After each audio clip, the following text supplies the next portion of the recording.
నేడు శ్రావణమాసం తొలి శుక్రవారం. ముత్తైదువులకు పసుపు కుంకుమల సౌభాగ్యం. సమస్త భక్తకోటికి విష్ణుపత్ని దివ్యానుగ్రహం. శ్రావణంలోని ప్రతి శుక్రవారం లక్ష్మీదేవికి ప్రీతిపాత్రమే. ఆ కొంగు బంగారు తల్లిని భక్తితో శరణు వేడండి. మీ అభీష్టాలను సిద్ధింపజేయమని స్మరించండి.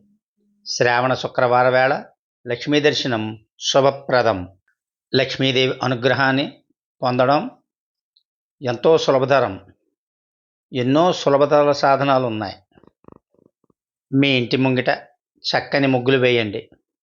గడపలకు పసుపు కుంకుమలతో అలంకరించండి. శిరస్నానం చేసి సాంప్రదాయ వస్త్రాలు ధరించండి. చేతులు కాళ్లకు పసుపును రాసుకోండి. చేతికి గాజులు, కాళ్లకు పట్టీలు ధరించండి. అమ్మవారిని భక్తి శ్రద్ధలతో ఆరాధించండి. అష్టోత్తర శతనామములతో అమ్మవారిని అర్చించండి. కొన్ని పువ్వులు, మీకు తోచిన నైవేద్యం నివేదించండి. అగరవత్తులు వెలిగించండి. హారతి ఇవ్వండి. గంటలు మ్రోగించండి. ముత్తైదువులకు పండు తాంబూలం ఇవ్వండి. ప్రశాంత చిత్తంతో రోజంతా వీలుని బట్టి ధ్యానించండి. మహాలక్ష్మి స్తోత్రాలు వస్తే భక్తి శ్రద్ధలతో పఠించండి. లేదా భక్తి, ఎస్విబిసి, హిందూరుమారం వంటి ఛానల్స్లో విని ధరించండి. ఆ క్షీరసాగరపుత్రి మిమ్మల్ని తప్పక అనుగ్రహిస్తుంది. పండితులు చెబితే వినాలి, ఆచరించాలి, అనుగ్రహం పొందాలి. నమస్తేస్తు మహామాయే శ్రీపీఠే సురపూజితే శంఖచక్రగదాహస్తే మహాలక్ష్మి నమోస్తుతే. శ్రీ మహావిష్ణువు జన్మ నక్షత్రం శ్రవణ నక్షత్రం కావడం వల్ల అటువంటి పేరుతో ఏర్పడిన శ్రావణమాసం మహావిష్ణు పూజకు ఎంతో అనుకూలమైనది. ఈ మాసంలో చేసే దైవ కార్యాలకు ఎంతో శక్తి ఉంటుందని వేద పురాణాలు చెబుతున్నాయి. గొప్ప పవిత్ర మాసం ప్రారంభమైంది. ఈ నెలలోనే ఎన్నో మంచి రోజులు, విశిష్ట పండుగలు కూడా ఉన్నాయి. శ్రావణ శుద్ధ విద్య అన్నవరం శ్రీ సత్యనారాయణ స్వామి వారి జయంతి. శ్రావణ శుద్ధ చతుర్థి నాగుల చవితి. శ్రావణ శుద్ధ పంచమి గరుడ పంచమి కల్కి జయంతి. శ్రావణ శుద్ధ ఏకాదశి పుత్రద ఏకాదశి. శ్రావణ శుద్ధ ద్వాదశి వరలక్ష్మీ వ్రతం. శ్రావణ శుద్ధ త్రయోదశి శని త్రయోదశి. శ్రావణ శుద్ధ చతుర్దశి వరాహ జయంతి. శ్రావణ పూర్ణిమ రాఖీ లేదా జంజాల పూర్ణిమ అంటాం. అలాగే హైగ్రీవ జయంతి. శ్రావణ బహుళ చవితి సంకటహర చతుర్దశి. శ్రావణ బహుళ అష్టమి శ్రీకృష్ణాష్టమి.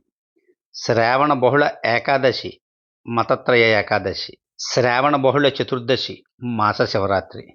శ్రావణ బహుళ అమావాస్య పోలాల అమావాస్య. శ్రావణ మాసం వచ్చిందంటే పిల్లల నుండి పెద్దల వరకు ఆనందించని వారు ఉండరు. నూతన వధువులకు, గృహిణులకు, బ్రహ్మచారులకు, గృహస్థులకు లౌకిక ఆనందాన్నే కాక ఆధ్యాత్మిక ఆనందాన్ని కూర్చేదే శ్రావణం. ఈ మాసంలో గృహాలన్నీ పసుపు కుంకుమలతో, పచ్చని మామిడి తోరణాలతో ఏర్పడిన లక్ష్మీ శోభతో నిండి ఉజ్వలంగా ప్రకాశిస్తాయి. ఆధ్యాత్మిక దృష్టితో చూసినప్పుడు వర్ష ఋతువు అనగా శ్రావణ భాద్రపద మాసంలో కాలం. ఈ సమయంలో వేదాధ్యయన కాలంగా చెప్పబడినది. అసలు శ్రావణమనే ఈ మాస నామమునందే వేదకాలమనే అర్థమున్నది. శ్రవణమనగా వినుట.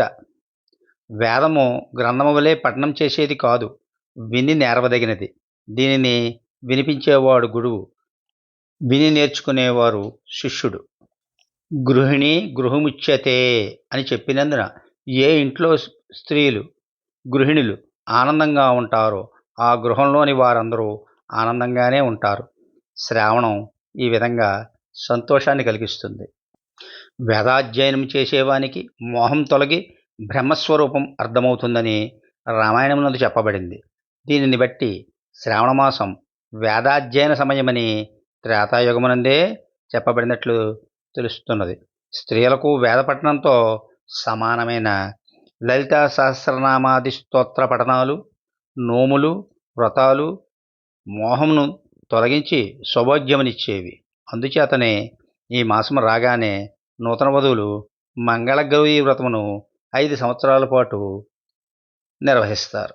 పూర్ణిమకు ముందు వచ్చే శుక్రవారం నాడు వరలక్ష్మి వ్రతం ఆచరిస్తారు.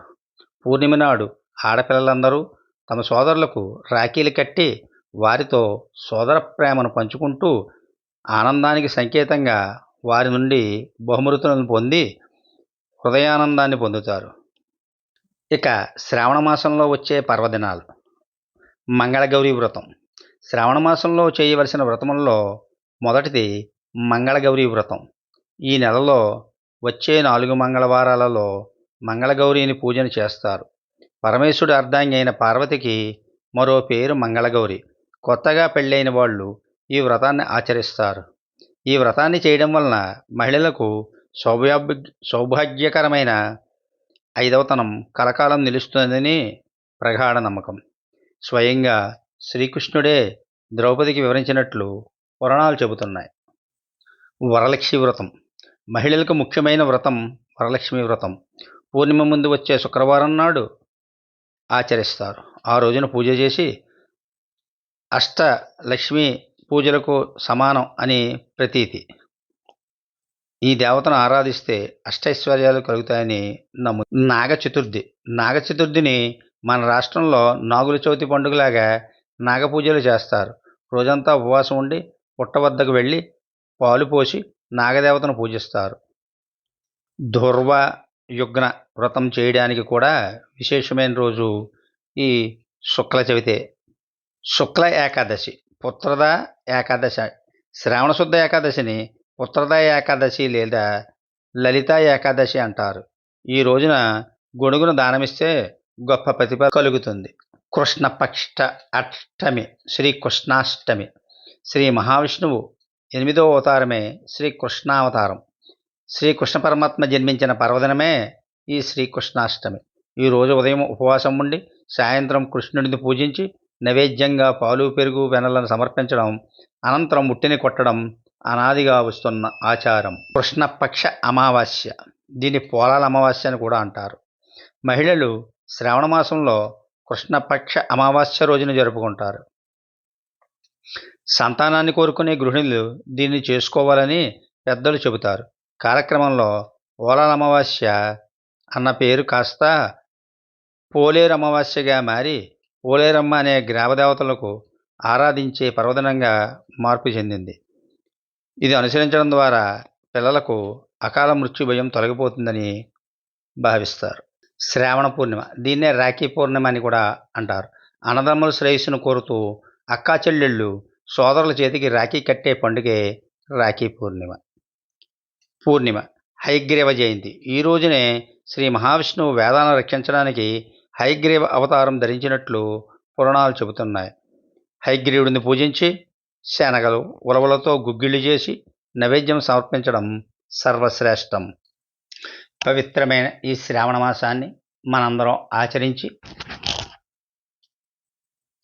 ఆ మహాలక్ష్మి కృపకు పాత్రులవుదాం. సర్వే జనా సుఖినో భవంతు.